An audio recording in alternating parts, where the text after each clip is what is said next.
The Anunnaki built the pyramids, according to the 10th Sumerian tablet. Pyramids are found all over the world, not just in Egypt. And we even have recollections of this in the Emerald Tablet, is written by the Atlantean Thoth, who was one of the first deities of ancient Egypt. And he told us about the reasons for Atlantis' demise.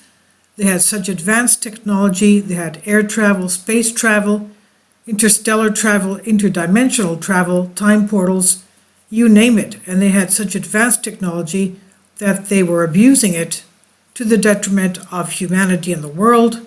And from what Manly P. Hall tells us, and from what Plato has described, the Atlanteans were not good people. They were basically enslaving the whole of humanity. But the Emerald Tablets written by Thoth the Atlantean tell us of their haughtiness, their selfishness, their tremendously advanced technology. And he also tells us that some of them, after the sinking of Atlantis with the Great Flood, one of the many great floods that took place, actually left, escaped, and took their technology with them to other areas of the world, where they established new cities with pyramid plateaus, with sphinxes, and underground luxurious cities. And he even claims that he had a spaceship that he has hidden under a sphinx in a plateau of pyramids. He doesn't tell us where those pyramids are. I guess somewhere in Egypt, because he was a deity of Egypt, and considered a deity because of his advanced knowledge.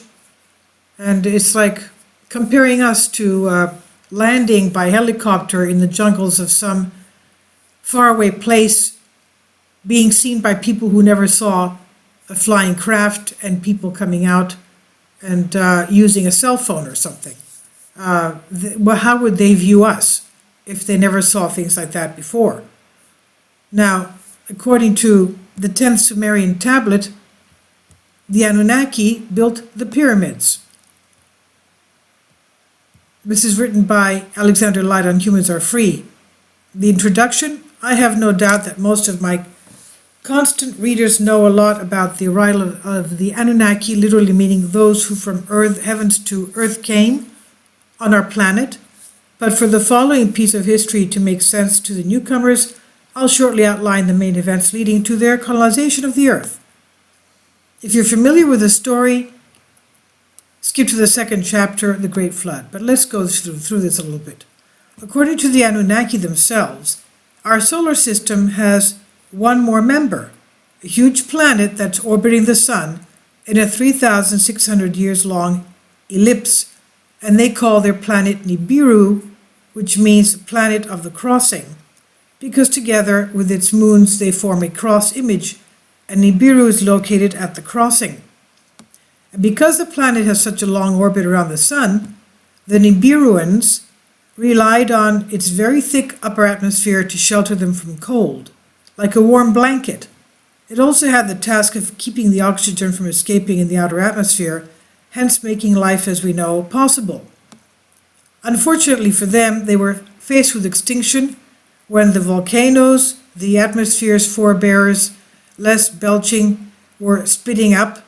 Nibiru's air has been made, the perspective shield has been diminished, pestilences of field made appearance, toil could them not overcome, quote unquote. This is from the tablet.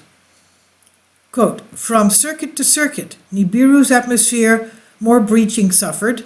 In the councils of the learned, cures were avidly debated. Ways to bandage the wound were urgently considered, end quote. So long story short, they've tried everything from creating an artificial shield, which eventually fell down to the ground, to bombarding the volcanoes with nuclear-like weapons in order to make them active once again, but all their efforts ended in failure. Nibiru's scientists had one final suggestion to heal Nibiru's atmosphere: to pulverize very fine subatomic gold dust into the breach.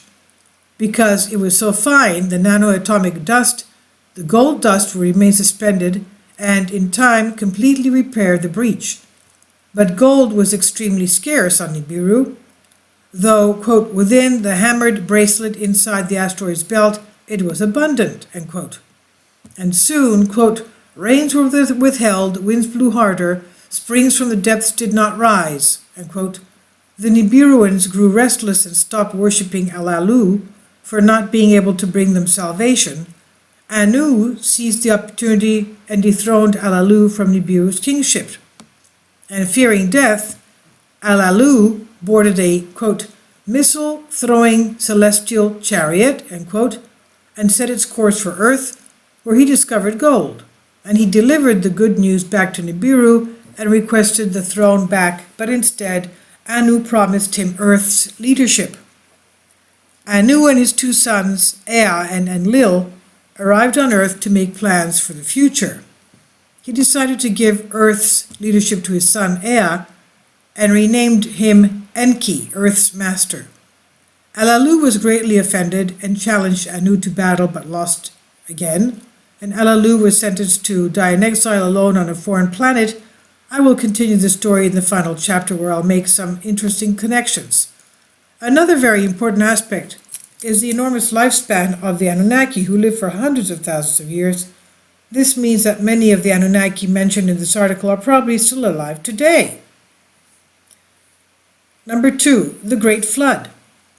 According to the 10th of the so-called lost Sumerian tablets, written in Enki's own words, the Anunnaki built the pyramids of Egypt as beacons for their new main spaceport on Earth, after the old ones had been wiped out by the biblical Great Flood.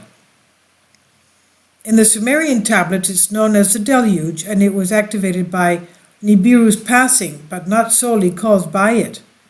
And here's how the events unfold.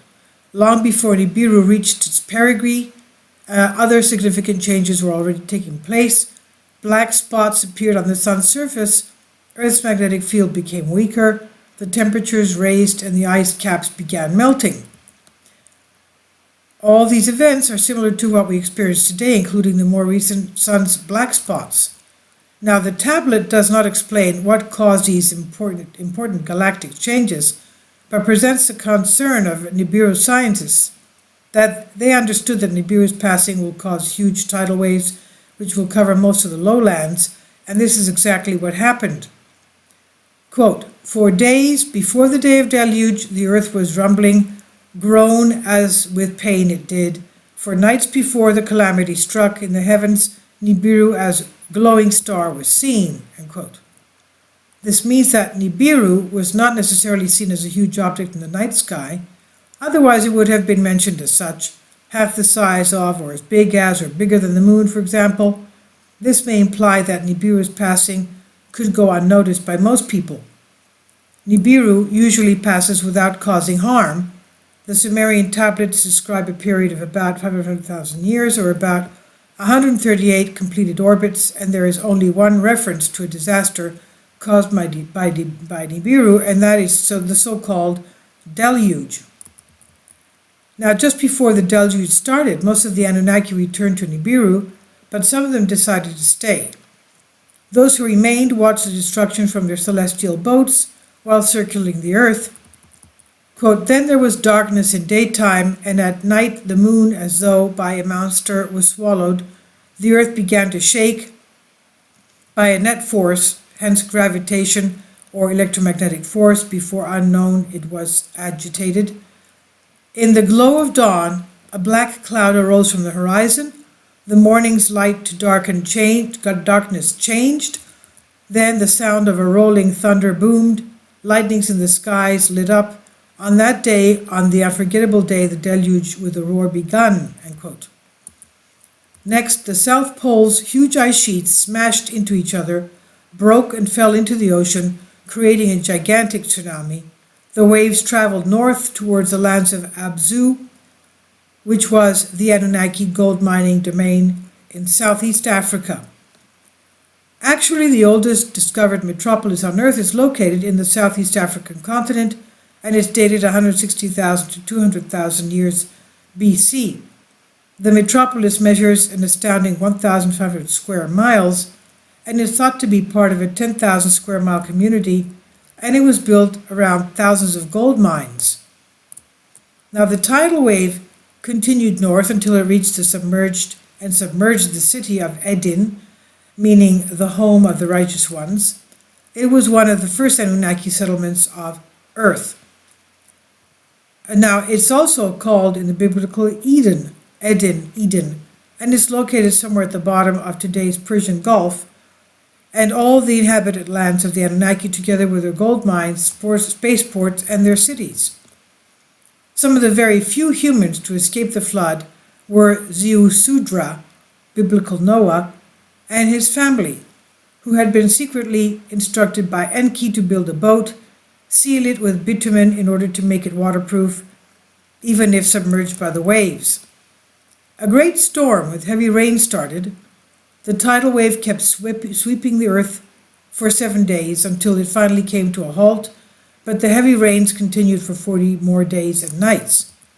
When the rains finally stopped, Ziusudra, or Noah, and Ninagal directed the boat towards Mount Ararat, today Ararat Mountains located in Turkey, the twin peaks that were still visible. They were able to find dry land while heading for the peaks. Now, related, the remnants of the so-called Noah's Ark were indeed discovered near the peaks of Mount Ararat, mountains in Turkey. This event took place in the 112th star, the Shar, that's Earth year 432,000 since the Anunnaki arrived on Earth. But there were other humans who survived the Great Flood, not only Ziusudra, that is Noah and his family. Another group of survivors had been found by the Anunnaki in the Americas, and they were the direct descendants of Cain in biblical Cain, who was judged and banished from Eden, the biblical Eden, after killing his brother Abiel, biblical Abel, in a dispute. The construction of the new Mission Control Center, MCC. After the deluge, the reconstruction began with a new spaceport. The text describes how the Anunnaki made their buildings according to the position of the stars. Quote, "Let the heart of the plane the heavens reflect," so did Enlil and Enki suggest. Once Enki to this agreed, Enlil from the skies of distances took measures, end quote. Indeed, the pyramids and monuments of Egypt are aligned to the stars. Wayne Herschel, the Hidden Records website, Wayne Herschel contends that all 50 pyramids in Lower Egypt replicate the prime stars on one side of the Milky Way. He also confirms Robert Bauval's theory that the three main pyramids of Giza conclusively represent Orion. However, he identified the new scale interpretation very different to that of Bauval's. If one were to look for clues as to why the ancient Egyptians only represented one side of the Milky Way in their pyramid star map, that becomes evident is that all the stars except for one are not sun-like. And we can focus on the pattern of the Pleiades and its important sun-like star nearby. It's an obsession shared by virtually all ancient civilizations. We also note the lower left pyramid formed by the Holy Trinity stars and the Pleiades leg of the bull. Is this the infamous elite pyramid with the all-seeing eye apex? Now also, it hardly seems coincident that all except for one monument do not display the distinctive pyramid shape. It is the obelisk-shaped Sun Temple of Ra near Abu Sir that exhibits this very unique scenario. It turns out that the pyramids at Abu Sir represent the Pleiades, and that this nearby sun, quote-unquote, the sun monument, may explain the reason for the entire star map. Next, Enlil chose a spot for a new mission control center. Quote, "A suitable mount he selected, the Mount of Way Showing," hence most probably the famous Temple Mount of Jerusalem, he named it. "A platform of stones akin but smaller than the landing place," hence the so-called Temple of Jupiter from Baalbek, Lebanon. Where Enlil's abode was also located to be built, there he ordered, end quote. Now, before proceeding, we have to share some mind-blowing facts regarding the Baalbek site. According to fully qualified and practicing American civil engineers, the Baalbek Terrace is an amazing achievement because of the size and weight of the stones involved in its construction. The platform and large courtyard is still retained by 3 walls containing 27 limestone blocks which have no equal in size anywhere in the world, as each of them weighs in excess of 300 metric tons. And here, as you can see, this is an amazing picture, even though it's old. One of the 3 64-foot-long megaliths in the Baalbek Terrace. You can see in the lower left-hand side the man standing at the foot of this temple. How huge these megaliths are. 300 metric tons each. This is huge. How could they ever lift such a thing in position? So you can notice a man in the lower left-hand corner. Unbelievable. Now, 3 of the blocks, however, weighed around 1,000 tons each. And this block trio is world-renowned as the Trilithon. Consider also the even larger monolith lying in a quarry over half a mile away from the main Acropolis. It measures 70 by 16 by 13 feet and weighs an estimated 1,200 tons. In its midst, a great rock was carved inside and out to house a new bond, heaven-earth it was made, a new navel of the earth, aka MCC, and the role of the Nibiru, the original MCC, an Enlil city in Sumer called Nippur in Akkadian, before the deluge to replace, end quote. A new landing corridor for the ships coming from outer space was also needed. Quote, the landing path on the twin peaks of Arata in the north were anchored. To demarcate the landing corridor, Enlil, 2 other sets of twin peaks required to delimit the landing corridor's boundary, ascent and descent to secure. Where the second set of twin peaks was required, mountains there were none, only a flat land above the water-clogged valley from the ground protruding, artificial peaks thereon we can raise. So did Ningizida to the leaders say, end quote. Ningizida equals the son of Enki. He was a master of genetics and other sciences. Later, in ancient Egypt, he was known as Thoth. Okay, so Thoth was the son of Enki, all right? So Thoth, the Atlantean, the Anunnaki, was the son of Enki. This is the reason why I warned you to be cautious about the so-called emerald tablets of Thoth the Atlantean. It's just another Anunnaki deception. The construction of the artificial mounds, hence the Great Pyramids of Egypt.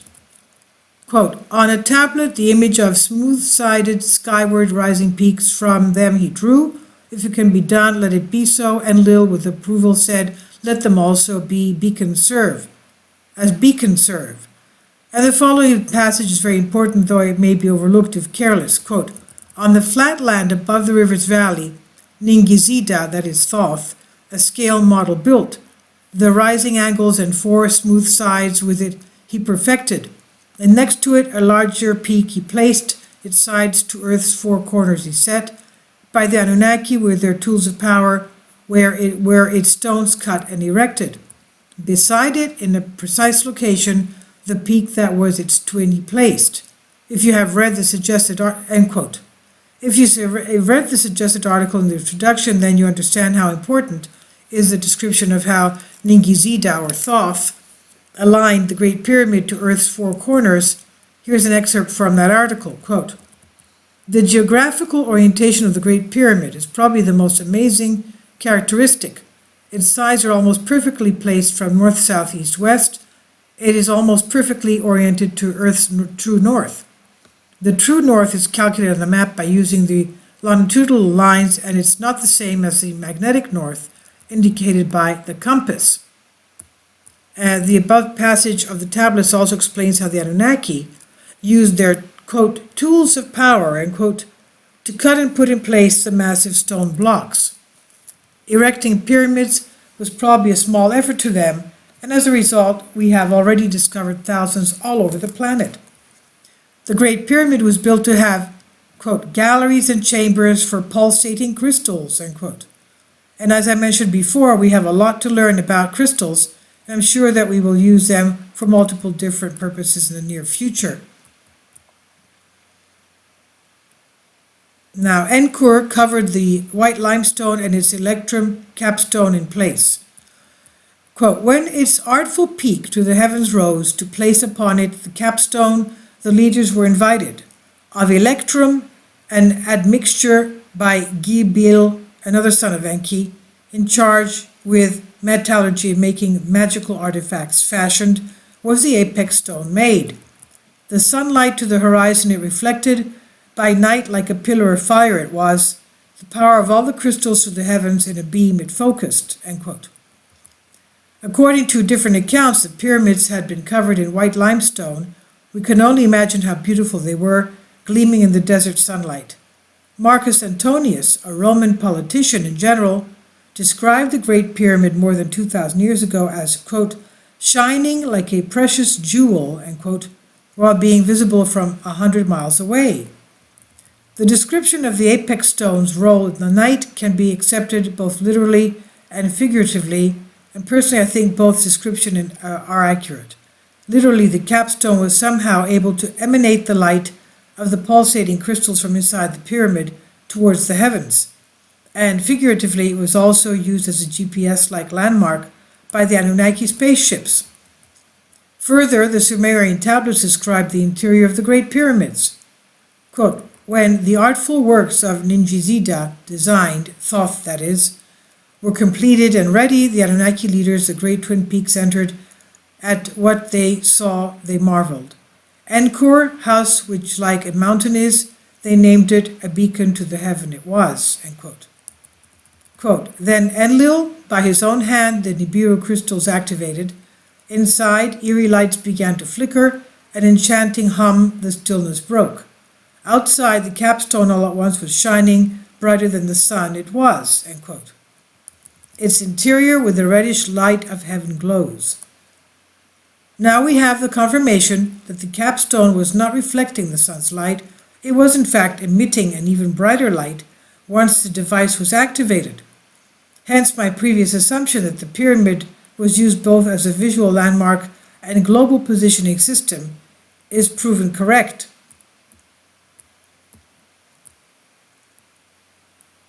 The construction of the Egyptian Sphinx. Let's remember that Thoth said that he hid his spacecraft under a sphinx on a plateau of pyramids. Was it Giza? Was it the Sphinx of Giza? We have no idea. Now, going to this, the construction of the Egyptian Sphinx. While the Anunnaki were still celebrating the construction of the, quote, artificial mounds, end quote, Enki offered a suggestion to his brother Enlil. Quote, when in the future days it will be asked, when and by whom was this marvel fashioned, let us beside the twin peaks a monument create, the age of the lion let it announce, the image of Ningizida, later known as Thoth, the peak's designer, let its face be. So in other words, the face of the Sphinx had the face of Thoth. Interesting. And it goes on to say, let it precisely towards the place of the celestial chariot's gaze, when, by whom, and the purpose let it to future generations reveal, end quote. Enlil agreed with Enki's suggestion and decreed, quote, let the gazing lion precisely eastward face with Ningiziza's image be, that is, the image of Thoth. Marduk, Enki's firstborn child and his legal heir, was enraged of his father and an uncle's decision. He demanded for his image to be carved on the lion's face because the pyramids were situated on his domains. This stirred the other Anunnaki to ask for more domains and human slaves, and the ceremony was about to degenerate. Ninmah, a half-sister of Enki and Enlil, intervened and proposed a fair spread of lands and human slaves among the ruling Anunnaki. The proposal calmed everyone down for a moment, but eventually led to many infamous wars, this time acknowledged by our history. Marduk received the lands known today as ancient Egypt, where he was later worshipped as Ra. Okay, Marduk Ra. Okay? Now, chapter 6, summary of the events that followed. The next chapters are long and not strongly related to the main subject of this article, so I'll make them short summary of what happened next. Marduk, Ra, replaced Ningishzida, Thoth's face, from the lion monument. Marduk lost the first war of the pyramids, aka the Great War of the Anunnaki, and went into exile. He became known to the Egyptians as Amun-Ra, meaning the exiled god Ra. Enki and Enlil divided the earth among their other sons. Ninurta, Enlil's foremost son, mothered by Enlil's half-sister Ninmah, he was Enlil's legal successor, was celebrated as victor after defeating Marduk. Ninurta later established alternative space facilities in the Americas. We can also read here America's name derived from the Peruvian Amaruca, which is solid evidence. Amaruca, America. Anu, Nibiru's king of the past for the past 500,000 years, decided to come to Earth one more time, but accompanied by his spouse Antu. The Anunnaki debated many plans for the future, including how to keep mankind obedient. To celebrate Anu's second coming to Earth, a new year count was established by the Anunnaki. Pardoned by his grandfather Anu, Marduk remained rebellious and later usurped a site, planning to build an illicit launch tower. Frustrated by the Enlilites, he also seized the second reign. Ningishzida, that is Thoth, known in Egypt as Thoth, was deposed by his brother Marduk, Ra. He took with him followers and flew to the Americas. So Thoth went to the Americas, okay. Marduk declared himself Ra, the sun god, and replaced the moon lunar calendar used by the other Anunnaki with a new one based on the sun's movements. He also started a new religion in which he was worshipped as God, a god and the sole ruler of Earth, which greatly worried and upset the other Anunnaki. He is the one who introduced the pharaonic reign with the intention to mark the beginning of a new civilization. For the first time, demigods, that is, half Anunnaki and half human hybrids, ruled as kings on Earth. They also served as priests in palaces and temples, and they're known today as the monarchs and ruled mankind in the name of Anunnaki ever since.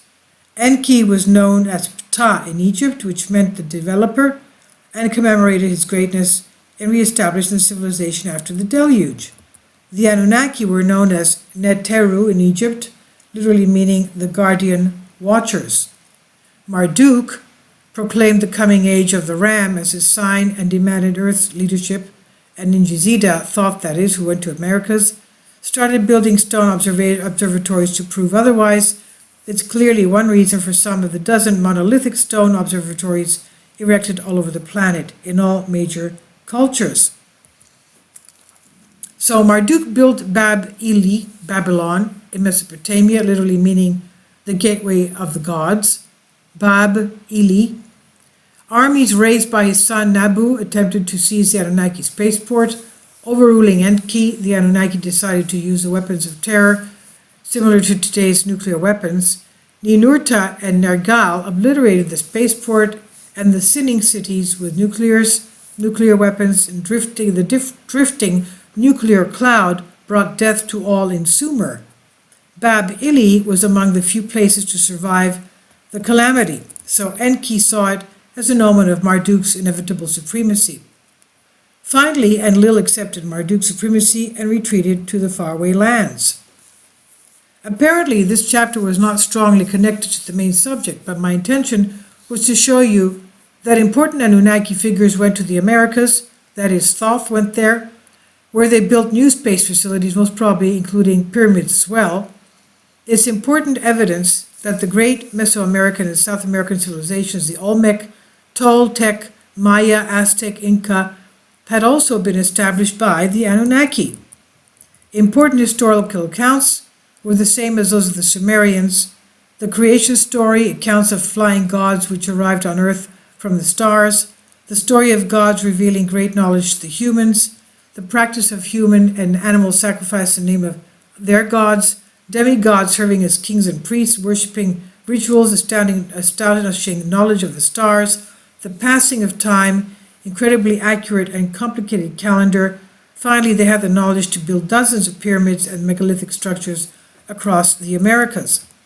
But one of the most amazing connections, at least for me, is Njizita's name in America, that is Thoth, according to the Sumerians.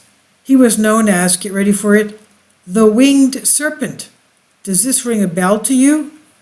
All major Mesoamerican civilizations worshipped the same god. The Incas called him Viracocha, the Aztecs Quetzalcoatl, the Quiche Maya Cucumats, and the Toltec and Maya Kukulkan. His name means the same thing in all culture, the feather serpent, which means that he possessed the ability to fly. So my final connection refers to the story of how the gods of Mesopotamia returned to the stars in their flying vehicles, just like it happened in all major cultures. And since I've mentioned the flying vehicles of the gods, the flying vehicles of the Anunnaki, well, we know that Thoth says he had a spaceship and he buried it under a sphinx under a plateau of pyramids. So, were the pyramids in Egypt or were they in some other country worldwide? Who knows? Now here's how Endubsar, Enki scribe, described one of the flying crafts of the Anunnaki. Quote, I looked up and lo and behold, a whirlwind came out of the south. There was a reddish brilliance about it and it made no sound. As it reached the ground, 4 straight feet spread out from its belly and the brilliance disappeared. And I threw myself on the ground, prostrated myself, for I knew it was a divine vision. The whirlwind lifted itself as a fiery chariot and was gone. It carried me swiftly between the earth and the heavens as the eagle soars, and I could see the land and waters and the plains and the mountains. The Anunnaki used the so-called whirlwinds for flights inside Earth's atmosphere. The so-called celestial boats were bigger flying crafts that could host numerous whirlwinds. The celestial boats were also used for space travel, similar to the concept of the mothership. The celestial boats had been used by the Anunnaki to travel from and to Nibiru, but had also been used by the remaining Anunnaki in the time of the deluge, and for the entire period they were able to stay aloft in their celestial boats, which did not require any kind of fuel. Finally, a third flying craft modeled for the Anunnaki were similar to the concept of a rocket and were used to send the refined gold from Earth to the Anunnaki bases on Mars. Chapter 8. The Martian basis of the Anunnaki. During NASA's Viking missions of 1976, the orbiters Viking 1 and 2 took aerial photographs of Mars' surface. In an area that is now referred to as the Cydonia complex of Mars, the orbiters took some very controversial pictures, consisting of a large and detailed humanoid face, the size of a small mountain, and several pyramidal structures in that area in the vicinity. NASA, of course, rushed to deny the possibility of anything else than a natural rock formation, stating that the resemblance to a humanoid face is nothing more than an optical illusion. The second released picture of a vaster area was even more controversial because there was something else. There was also a pyramidal complex visible and what appeared to be the ruins of an ancient city. Even in black and white color, to the untrained eye, the resemblances to pyramids seen from above and a humanoid face are striking. And according to author Wayne Herschel, the Martian pyramids are a replica of the Pleiades. The Anunnaki built permanent bases on Mars. I have promised in the introduction I'll now continue the story about Alalu's exile and make the necessary connection. After sentencing Alalu to die alone in exile, Anu continued, quote, neither on earth nor on Nibiru shall the exiled be. On the way there is a Lamu, Mars planet, with waters and an atmosphere endowed. Its net force, the gravitational pull that is less than that of Earth's force, the forceful, an advantage in wisdom to be considered. On my departing from Earth, he with me shall make the journey. Around the planet of Lamu, that is Mars, we shall make circuits. To Alalu a sky chamber we shall provide. To the planet Lamu, that is Mars, in it he will be descended. Alone on a strange planet in exile he shall be, his days to his last day by himself to count." End quote. Anzu was the designated spacecraft pilot for Anu on his way back to Nibiru, and he decided to, quote, "make his name," end quote, and stay with Alalu on Mars until his death. As I mentioned before, for space travel, the Anunnaki used the so-called celestial chariots, which were large mothership-like spacecraft. There are many references in their accounts of how the space chariots were influenced by the gravitational pull, or how recent alternative studies suggest electromagnetic forces of the planets, which meant that these crafts were not anti-gravitational vehicles, which are entirely unaffected by gravity. As alleged insiders from our real space program suggest, we currently have very advanced spacecrafts as well, which are able to create and ride so-called anti-gravitational waves. This concept is similar to a surfer riding a wave, and it's only logical that this type of craft has limitations when it comes to entering inside a planet's atmosphere, because it's not shielded by any anti-gravitational bubble. For example, even the most advanced NASA space shuttle orbiters, the SS Discovery, faces serious challenges when re-entering Earth's atmosphere. It needs to enter at a certain angle, at a certain speed, otherwise it would break into pieces. For example, in 2003, the Columbia orbiter broke up during re-entry over Texas, and all 7 astronauts died. Anu's daughter, Ninmah, who was a medical officer, was sent to Earth.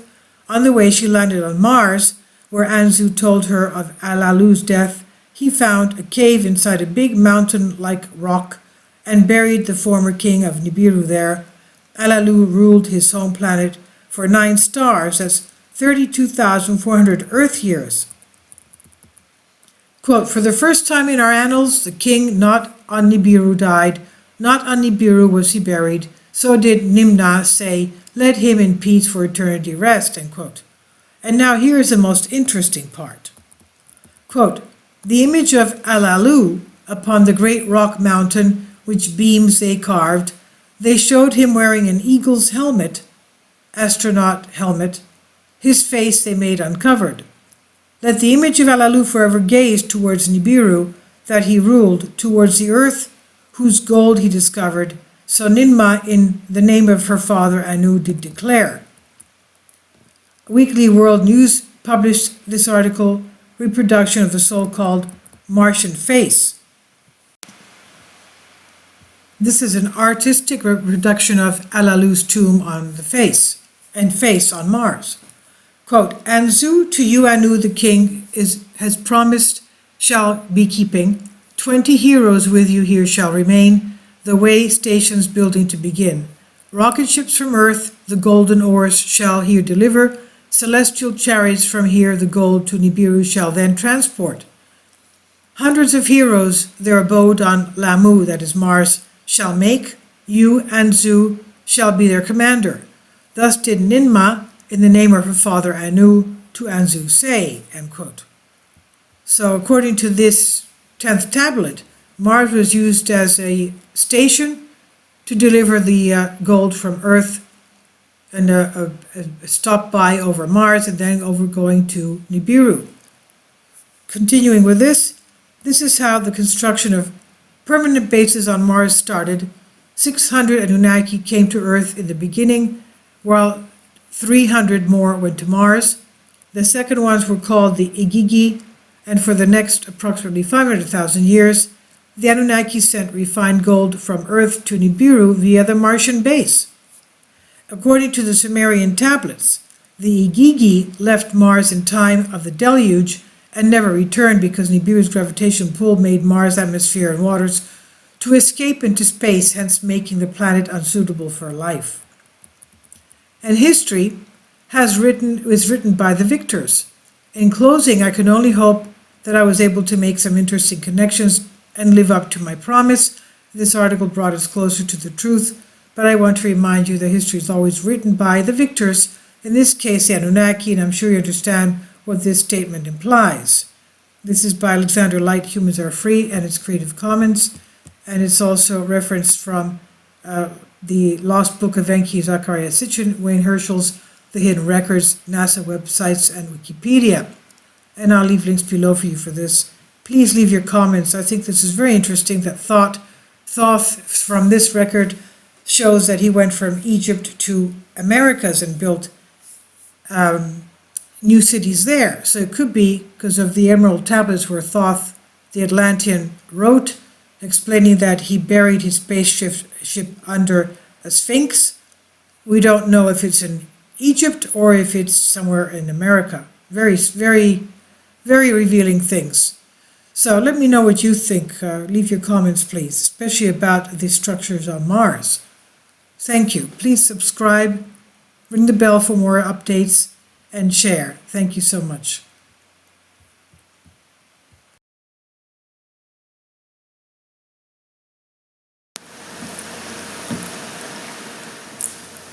If you'd like to join me on my Patreon account, you will hear content not covered by mainstream media.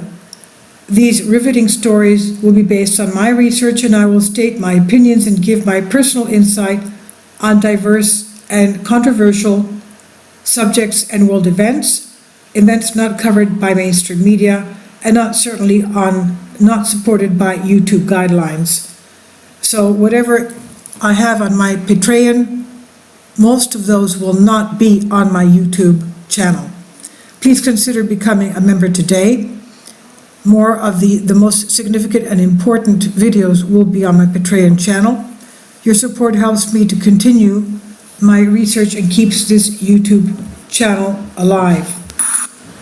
And we depend on your support, your generous charity, because we help economically challenged families here in Athens, Greece, in Kapota, and we also help the young generation with university tuition and the community around our church.